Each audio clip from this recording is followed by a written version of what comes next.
Hello বন্ধুগণ, সবাই কেমন আছেন? টক মিষ্টি রাকিস কিচেনে আপনাদের স্বাগতম। আমি আজকে করব লাউয়ের ঘন্ট। তো আমি এখানে একটা গোটা কচি লাউ নিয়ে চলে এসেছি। আমি কিন্তু আপনাদের পুরো কাটা থেকে বাছা থেকে পুরো বেশি প্রসেসটা আপনাদের দেখাবো। যারা যারা এখনও পর্যন্ত রান্না শুরু করছেন, সবে শিখছেন, তাদের জন্য কিন্তু খুবই উপকার হবে।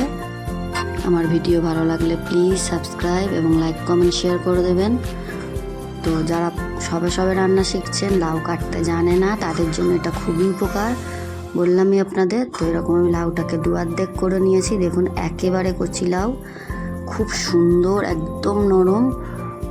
তো লাউগুলোকে আমি এভাবে 4 টুকরো করে কেটে নিয়ে সেগুলোকে আমি ছাল ছাড়িয়ে নিচ্ছি। এটা যেহেতু কচি লাউ, তাই বেশি মোটা করে ছাল ছাড়াবার দরকার নেই। আর কেটে নেওয়ার পরে আমি এভাবে জলে দিয়ে নেবো। দিলে কিন্তু ওর মধ্যে একটা আঠা থাকে, তো জলে দিলে সেই আঠাটা কিন্তু বেরিয়ে যাবে। তো প্রত্যেকটা টুকরোকে আমি এইভাবে ছাল ছাড়িয়ে নিয়েছি।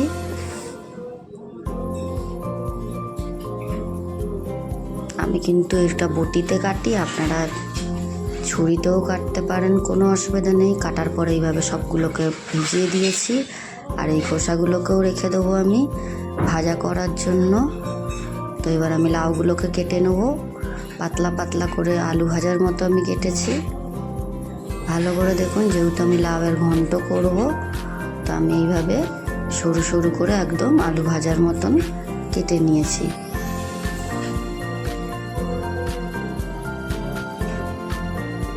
দেখো কত সুন্দর করে আমি কেটে নিচ্ছি সব কটা লাউকে এইভাবে। লাউয়ের কিন্তু অনেক রেসিপি হয়, লাউ ডাল হয়, লাউয়ের ঘন্ট,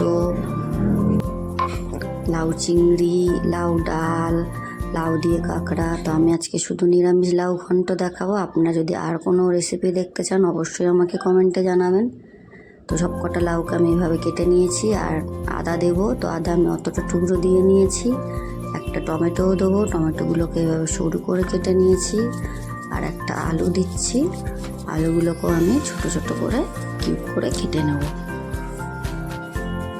তো আপনারাও ঠিক যারা জানেন না, এইভাবে কেটে নিতে পারেন, তাহলে খুব উপকার হবে আপনাদের। আমি কিন্তু সমস্তটা দেখিয়ে দিয়েছি। তো আলুগুলোকে আমি ঠিক এইভাবে কেটে নিচ্ছি।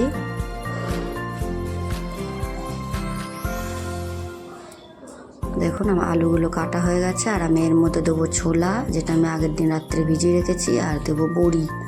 এগুলো দিলে কিন্তু টেস্টটা খুব সুন্দর হবে। আর আদাটাকে আমি গ্রেট করে নিয়েছি। যারা সবে রান্না শিখছে বা রান্না করবে, যারা হোস্টেল লাইফে ধরো রান্না করতে জানে না, নতুন রান্না করে খাচ্ছে, তাদের জন্য কিন্তু খুব উপকার হবে এই রান্নাটা। তো আদাগুলোকে আমি গ্রেট করে নিয়েছি, যারা পারবেন বেটে দেবেন। তো এবার আমি বড়িগুলোকে ভেজে নিচ্ছি। বড়ি ভেজে তুলে নেব।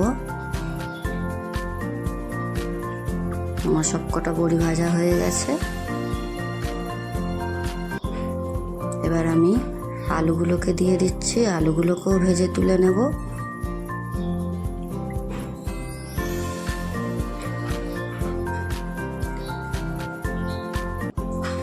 এখন আলুটা কিন্তু আমার ব্রাউন ব্রাউন হয়ে গেছে, ভাজা হয়ে গেছে। তো আলুগুলোকেও আমি তুলে নিচ্ছি এভাবে।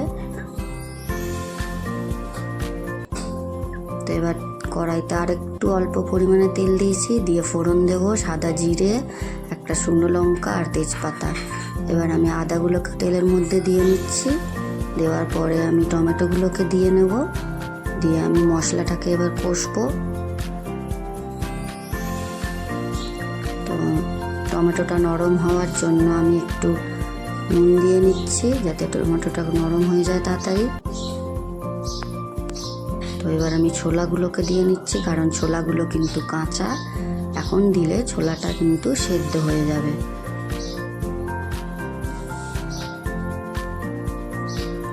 তো এগুলো দিয়ে আমি বেশ কিছুক্ষণ নাড়ছি। নাড়ার পরে এবার মশলাগুলো একে একে দিয়ে নিচ্ছি।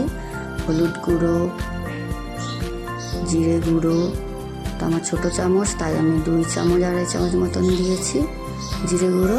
আর আমি কালারের জন্য একটু কাশ্মীরি লঙ্কা গুঁড়ো দিয়েছি। আর ঝালের জন্য কিন্তু লঙ্কা গুঁড়ো দিইনি, কারণ আমি কাঁচা লঙ্কা দিয়েছি। দুটো। তাই অল্প একটু জল দিয়েও আবারও ভালো করে মশলাটা কষে নিচ্ছি যাতে নিচে না লেগে যায়। তো মশলাটা আমার কষা হয়ে গেছে, এখন আমি আলুগুলোও দিয়ে নিচ্ছি। দিয়ে নিয়ে ভালো করে আমি এটাকে কষে নেব। তো আলুগুলো দেখুন কষা হয়ে গেছে, মশলাটাও কষে গিয়ে তেল বেরিয়ে গেছে। এবার আমি লাউগুলো দিয়ে নিচ্ছি। লাউ দিয়ে এবার আমি ভালো করে নাড়বো। আমার কিন্তু এই রান্নাটাও সম্পূর্ণ জল ছাড়া হবে। এর আগে আমি একটা রেসিপি দেখিয়েছি, সেটাও পুরোপুরি জল ছাড়া। এইসব রান্না করতে কিন্তু জল লাগে না। তো লাউ দিয়েই কিন্তু যথেষ্ট পরিমাণে জল বেরোবে, যেটা থেকে লাউ এবং আলাদা যে সবজি আছে আলু ছোলা সেগুলোও সেদ্ধ হয়ে যাবে। তো এটাকে ভালো করে নেড়ে আমি ঢাকা দিয়ে নিয়েছি। ঢাকা দিয়ে কিছুক্ষণ হতে দেবো, তারপরে খুলে নিয়ে আবারও দেখে নিচ্ছি। দেখুন কতটা লাউ থেকে জল বেরিয়েছে। একটু জল দিইনি, এগুলোতে কিন্তু জল দিতে লাগে না লাউয়ের তরকারিতে। লাউ দিয়ে অনেকটা জল বেরিয়েছে, আবারও ভালো করে নেড়ে নিচ্ছি। লক্ষ্য রাখতে হবে নিচে যেন না লেগে যায়। তো এরপরে আমি বড়িগুলোকে দিয়ে নিচ্ছি যাতে বড়িটা একটু নরম নরম হয়ে যায়। দেখুন এখনও কিন্তু লাউতে জল আছে। এরপরে কিন্তু আমি এগুলোকে শুকিয়ে নিয়ে পুরো লাউয়ের তরকারিটা রেডি করে নিয়েছি। দেখুন লাউটা কিন্তু অলমোস্ট রেডি হয়ে গেছে, লাউয়ের ঘন্ট। তো এবার আমি গরম মশলা গুঁড়ো দিয়ে নেব। তো শাহি গরম মশলা গুঁড়ো আমি দিয়ে নিচ্ছি। আমার কিন্তু লাউ ঘন্ট রেডি। আপনারা জানাবেন কেমন হয়েছে। ভালো লাগলে অবশ্যই like, comment, share and subscribe করতে ভুলবেন না।